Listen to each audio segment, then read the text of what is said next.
Today we've got a review of Atomic Heart on the PS5, a first-person shooter that's long been in development and it appears to pack some unique ideas, but can it deliver on all of the promises that we've seen in the lead up to launch? Well, that's what I'm here to find out. My name is Alex, this is PlayStation Corner, let's get into it.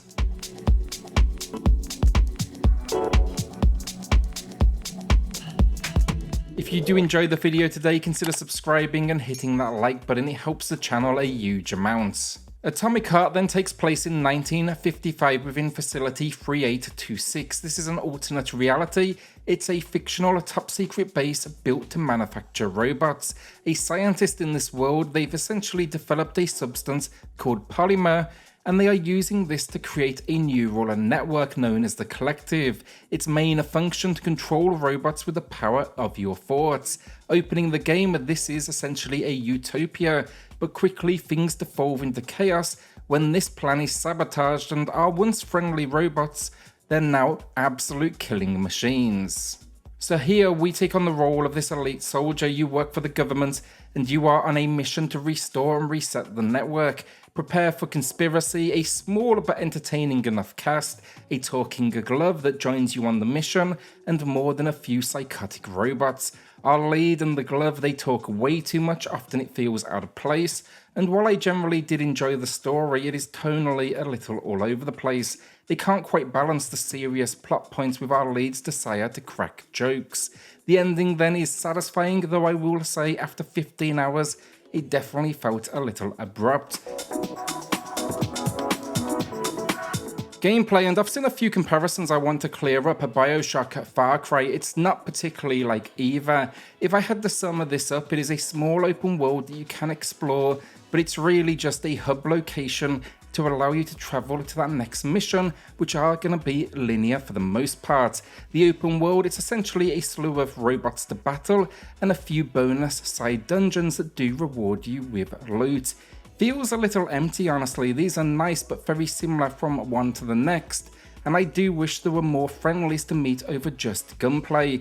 The cast generally, it's incredibly small. Instead, context can be added to the world from terminals that have text-based information or those that are recently deceased but still have their memories that you can listen to. The main skills at your disposal are a selection of weapons and the glove skills. Weapons, a good selection: pistols, shotguns, machine guns, rocket launchers, a railgun, melee options.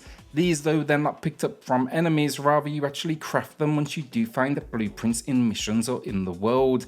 They also feature upgrade options, so think mag size, grip, the barrel, even add-ons to add environmental effects, so think maybe fire bullets or ice. The glove skills then, we get 2 slots that we can assign at any time, and we have a skill tree of options to unlock. Think freezing enemies, telekinesis and shields. You earn skill points for killing enemies, but you can refund those that you don't want with no penalty, which is nice. It encourages you to, go ahead and experiment. Weapons, crafting and skills, it's all done from then Nora machines. These are scattered around the world. They essentially just look like vending machines. We can also adjust character stats, agility and bag size in this menu. Our final attack option then, that is energy. This is built up by delivering melee strikes on enemies, and this powers very specific guns. A couple of things I didn't like then with the controls, the weapons. Sprinting is automatic rather than a click system. Adaptive triggers, they are turned off when you do boot up the game. The map lacks a custom waypoint system which slows you down a huge amount.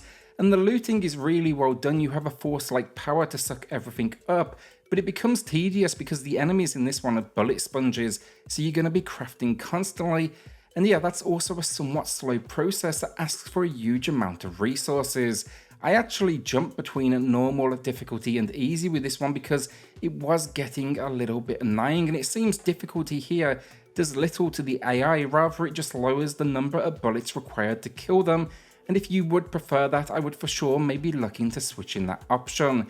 It just feels, if anything, more action-packed for actually lowering it down. I got to a point by the end game that I simply avoided any fights in the open world just to conserve ammo. It just wasn't worth the cost. I also found it a little frustrating that you can't melee attack with any of your guns for some reason. You can only use the blade, axe or whatever melee option you crafted, and that seems like a really basic thing an elite soldier would be able to do. Levels then, and for me sadly this is where Atomic Heart falls flat. They are linear and the open world, it feels mostly empty. There wasn't much that had me distracted wanting to explore. Yes, you can drive cars as well, I should point that out, but this was maybe 10 minutes of the 15 hours I spent with the game. They just get damaged and explode near instantly, so I never bothered jumping into them. The problem with the missions here, just repetitive design. You go to a number of locations, but it likes to repeat the same few ideas constantly. That is, locked doors. These are mini games that get old real quick. Even the game jokes about how many doors are locked. I must have done probably 100 of these at least. And then also the main mission loop seems to be collect multiple items, take them all back to a single location, but one at a time. It's this loop of back and forth before you're able to move forward. One of them, you had to descend and ascend 4 flights of stairs. I got so fed up with this, I just kept on jumping from the very top. I took the hit to the health bar, which doesn't regenerate by the way, to simply save some time. The design's in as well, it's a lot of indoor locations surprisingly, a lot of small rooms, maze-like corridors, a few things it does get right at least, so fun enemy design, I really like the variety, and also their individual skill sets. The bosses then are a highlight of the game as well, and there's also a section with some magnet-based puzzles where they actually kind of experimented and I really did enjoy this. I also liked a couple of risks they took, some climbing sequences which are honestly temperamental at best, and even a couple of on-rail sequences that were temperamental, but it was nice to see them take some risks and I definitely had some fun in these moments. I know stealth has been touted as well as being an option here. In my opinion, it just doesn't work. The enemies, they spot you in seconds, so I just gave up and just know that is typically my preferred way to play. The problems then as well don't stop there unfortunately. I encountered a decent amount of bugs as well. I had a mini boss encounter where the health bar was stuck on my UI. I had to quit out the game, re-enter, and then it still came back like 5 minutes later. I got stuck again, had to quit and restart. One level then, my 2 switchable glove abilities, you press up on the D-pad to change them. As soon as I changed it, it got stuck, and it was like that for a good 3 or 4 hours of gameplay. No matter how much I selected different ones at a Nora machine, they just would not work. It's really a funny one for gameplay this. Enemies are good, gunplay is good, it's got some unique locations, but then it's let down by what is core design issues. The missions are just not exciting.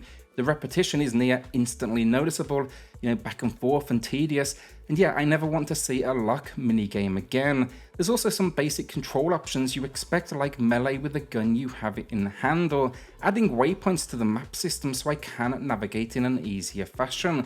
Even if that was an option though, the big problem here is there's really no real points of interest in this open world. My big example of this is I can actually only name one friendly NPC in this world, and you may see them a couple of times. Sure, you could argue that the dead characters here, they can talk, they give you their memories, but that's just really context for the world. That's not the same as watching, a relationship evolve. This is all topped off then with enemies that are complete bullet sponges, and that's just not satisfying gameplay. You feel weak no matter the amount you do power up. Graphically, it's a very unique world, stylish, no question, and I like a lot of the locations, especially the open world and the city. Sure, there's not much in it, but it's nice to look at, and this retro yet futuristic in design 50s aesthetic, it's just a great spin on things. I also really appreciate the enemy animations. There's a nice amount of variety in there, and they will keep you on your toes. Sadly though, because they are robots of course, they basically use the same models over and over, which does get tedious. Dude with mustache is always there, for example, so I wish they'd done maybe a little more with that. I know it makes sense given the theme, but I feel like customization would be an option. It's kind of like almost, buying a car. It's also though impressive then that the game has very few load screens, maybe as you load into a mission, but that's really about it. My only other issue, when you have subtitles on, the screen dulls in the background, which I did not like, as it was often still me in control, so I actually had to switch over to the English voice acting so I could remove these subtitles. I also noticed them popping during larger locations. That was kind of expected, and it was mainly textures. The performance overall, for me, it was fine outside of the occasional stutter when it loaded into a new location. Audio, the English voice acting solid enough. I'd describe it as good as the writing, which as I said is tonally all over the place. Our lead and Glove, they do talk way too much and the audio doesn't really recognize what's happening on screen. I was having firefights at one point where they were just kind of chatting and joking, and you could tell it wasn't intended for a gunfight situation. The music then is a winner. Love the soundtrack in here, a really fun mix of classical instrumentation with synths, and yeah, I think that works perfectly for the setting.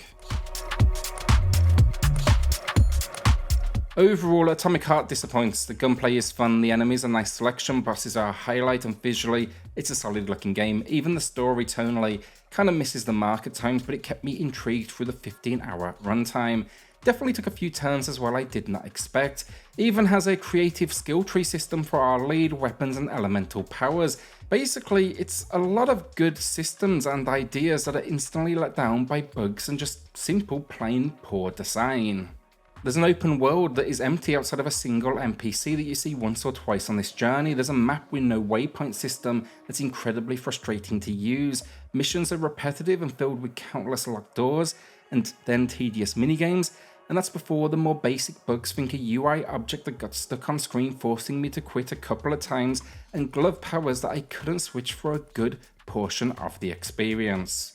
Today it's an average 5 out of 10 from me. It's really easy to see the potential, but sadly for every great moment there's just way too many misses. I think you can still find enjoyment in here, but a lot of areas they will disappoint.